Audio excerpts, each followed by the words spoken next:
Hi. இந்த ரெய்டிங் ரெய்டெல்லாம் போறாங்கல்ல, அவங்க ரெய்டிங் கியர்ஸ்லாம் போட்டிருப்பாங்க. நீங்க பார்த்துருப்பீங்க.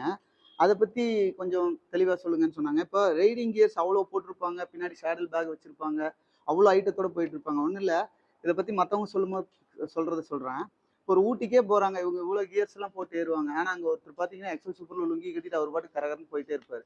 அப்படி போயிட்டு இருக்கும்போது, இவங்க எதுக்கு இவ்ளோ கியர்ஸ்லாம் போடுறாங்க? இதெல்லாம் போடுறவங்கள பத்தி ஒரு கிண்டல் பண்றதெல்லாம் இருக்கு. அங்க லோக்கல்ல ஓட்டுறவர் வந்து அவரு அந்த ஏரியாக்காரு. அவருக்கு பிரச்சனை கிடையாது.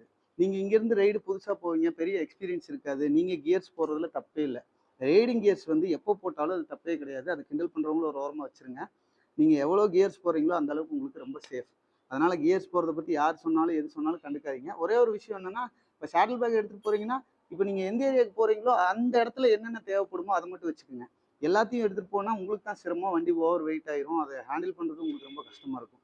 நீங்க ஒரு ரைடுக்கு போறீங்க. அப்ப அந்த ரைடுக்கு என்னென்ன தேவையோ அது மட்டும் எடுத்துக்கிட்டீங்கன்னா, உங்களுக்கு ஈஸியா இருக்கும். கொஞ்சம் வெயிட்லெஸ்ஸா இருக்கும். ஓகே. அதனால அந்த கியர்ஸ் போடுறவங்கள பத்தி யார் எது சொன்னாலும் நீங்க கண்டுக்காதீங்க. அது தேவையே கிடையாது. விட்டுருங்க. அந்த அவங்கள அப்படியே இக்னோர் பண்ணிருங்க. எவ்வளோ கியர்ஸ் போடுறோமோ அந்த அளவுக்கு நமக்கு சேஃப் ரொம்ப ஜாஸ்தி. அதனால அத பத்தி யோசிக்க வேண்டியதே இல்ல. ஓகே.